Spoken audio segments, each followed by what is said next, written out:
Welcome to the FCTV podcast. I'm here with Josh Kim. He's a co-founder of Starfront, a startup that is building the world's largest remote telescope observatory.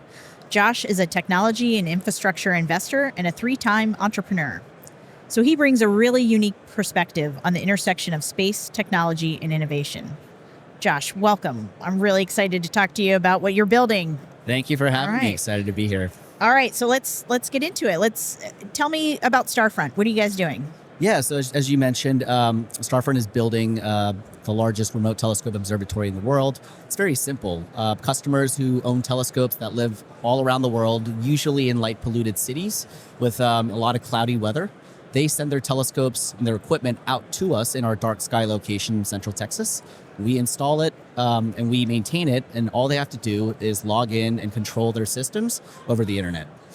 Wow. So, I mean, like anybody could do this? This is like regular people? Anyone can do it.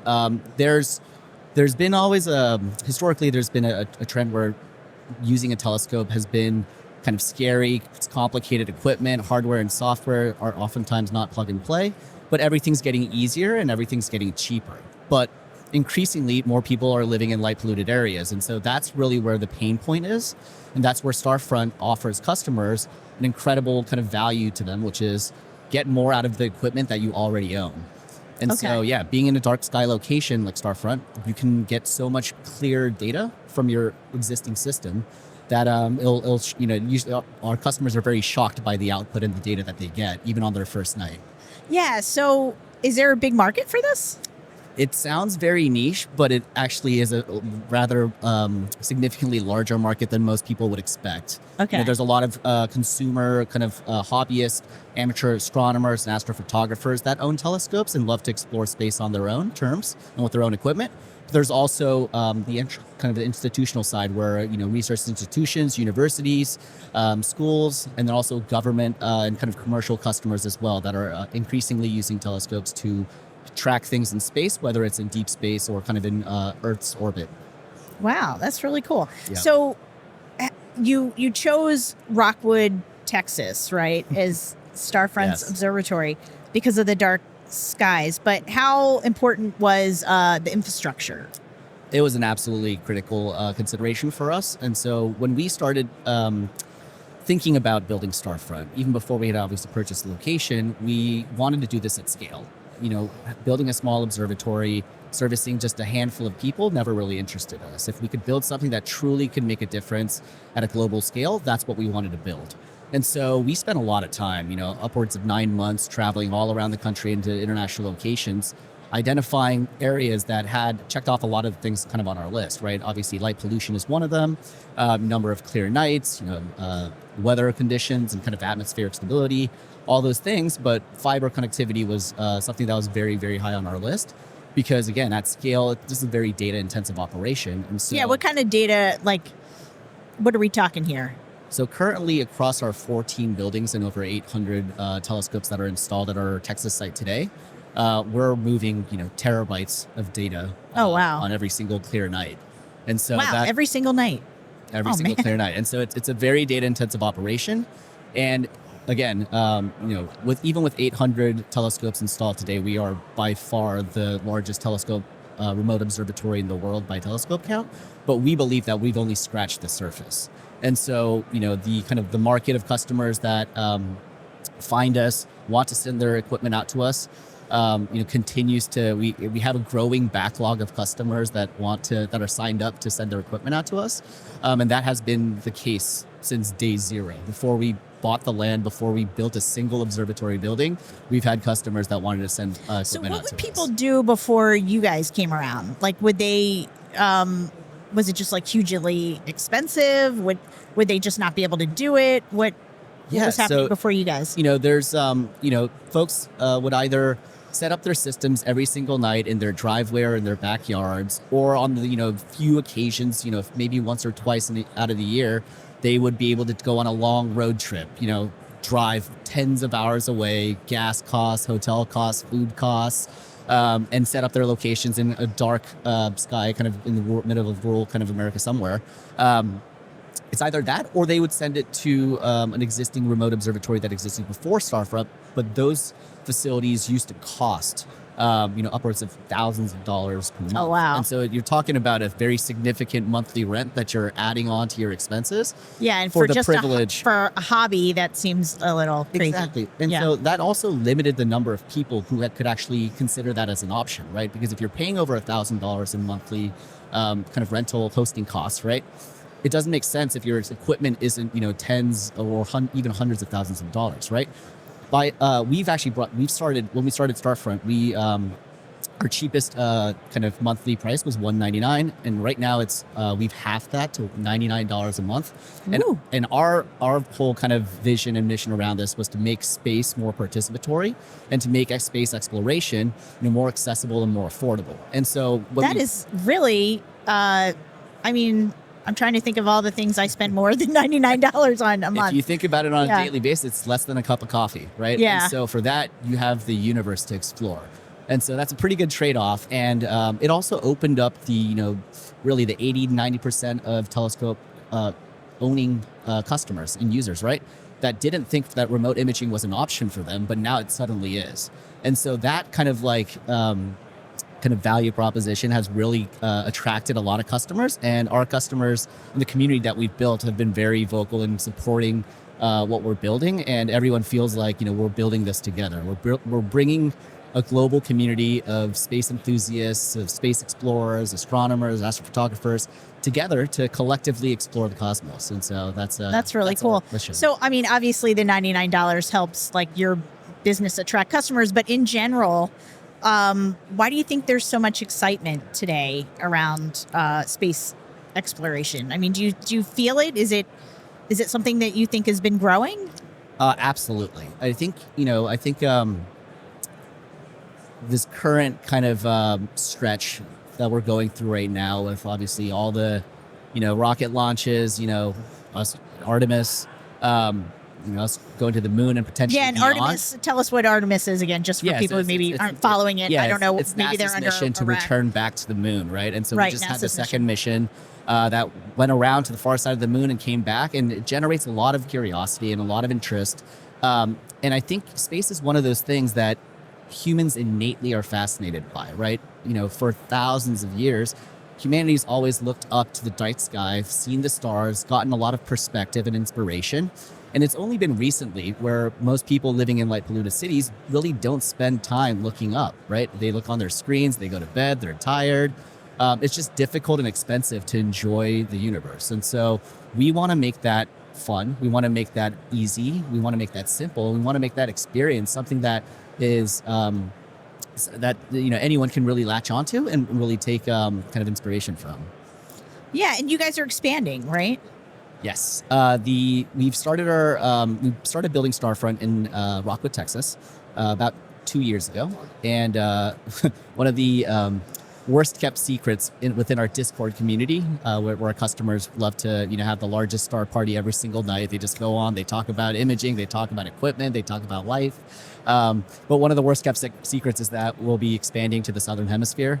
We very recently have been making moves to explore options down in Australia. And so I just came back from a trip about maybe 4 weeks ago, exploring some sites and really kind of laying the groundwork there. But we're very excited to be able to make that Southern Hemisphere location an option for our customers, which especially with Australia in play, it'll be very interesting because for the first time ever at scale, we hope to make space exploration something that's a possibility for students in classrooms all across America, available during classroom hours. So instead of having to stay up until 1 a.m., 2 a.m.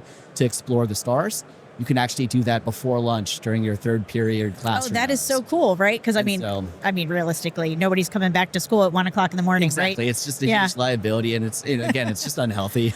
Right. But astronomy has always just been a very inconvenient science. But we think that Starfront can really change all of that and just make that something that anyone who's interested will have it available to them as an option.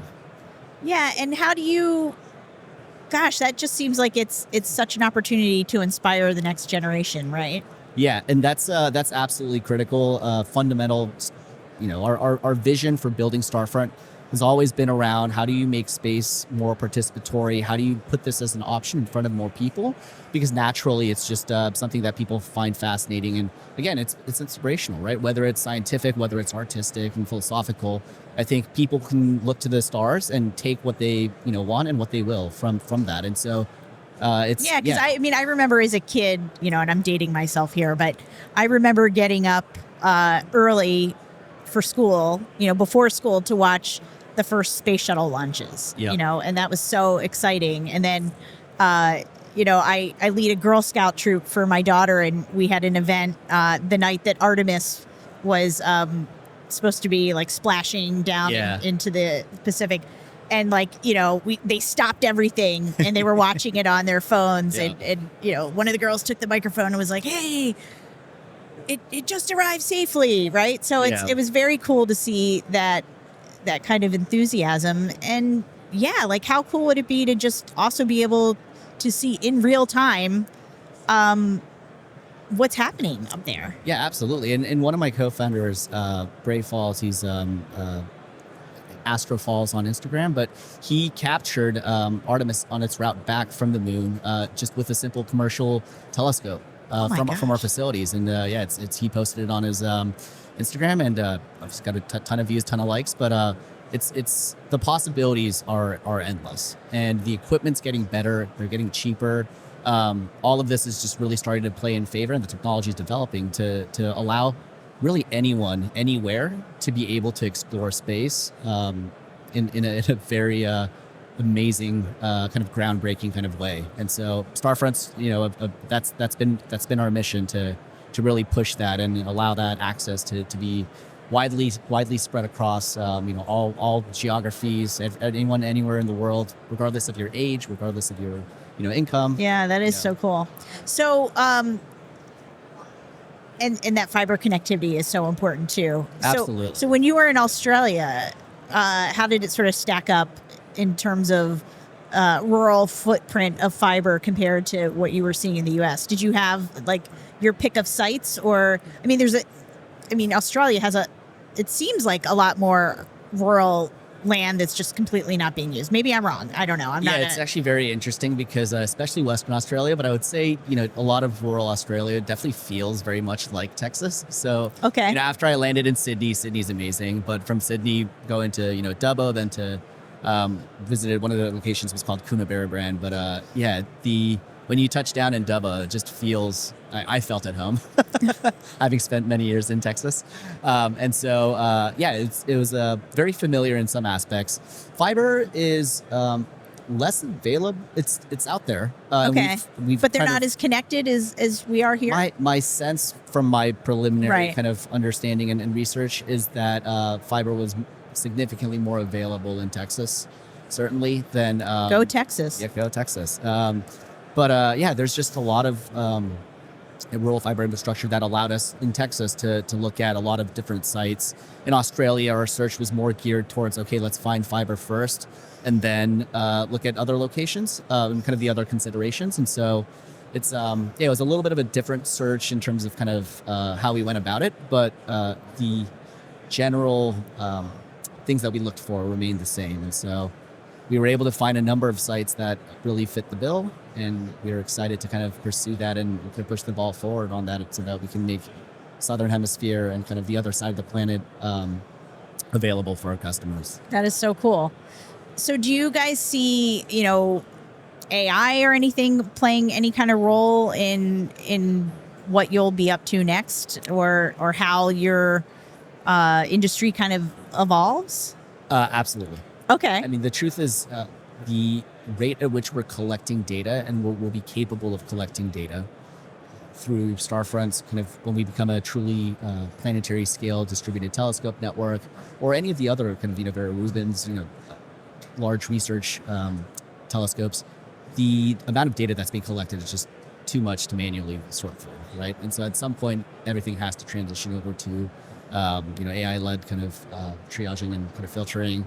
So tell me, so how would you use that? So just in terms of being able to get the equipment set up, you would use AI to help sort of automate that, or how would It Yeah. usually be around, you can use it for certainly target selection as well. And kind of, there's things that we know that's out there, right? But the inverse of that, which is the things that we don't know, trying to find those can certainly be augmented through AI, but it's usually around kind of once we actually capture through wide field kind of sky surveys, different anomalies that we don't know exactly what they are, triaging kind of the actual follow-ups and kind of a further explorations and research into what those are can. So certainly that be sounds made like more that makes it even efficient. more accessible Exactly. to And so like the lay person. Like, for example, I find this stuff fascinating, but I have no idea how to set up one of these fancy telescopes. Yep. And I would be very intimidated and just be like, okay, I'm just looking at nothing here. That's So- exactly where Starfront has been focusing a lot of our efforts, right?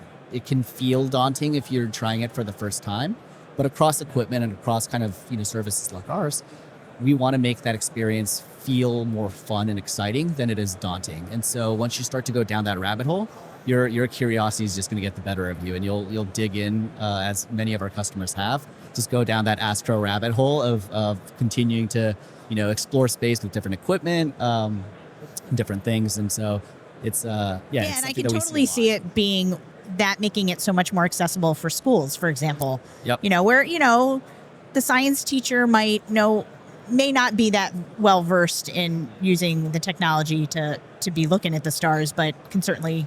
Yeah, ultimately what we're building is we want to make space exploration as easy as selecting what show you want to watch on Netflix or what food you want to order on Uber Eats.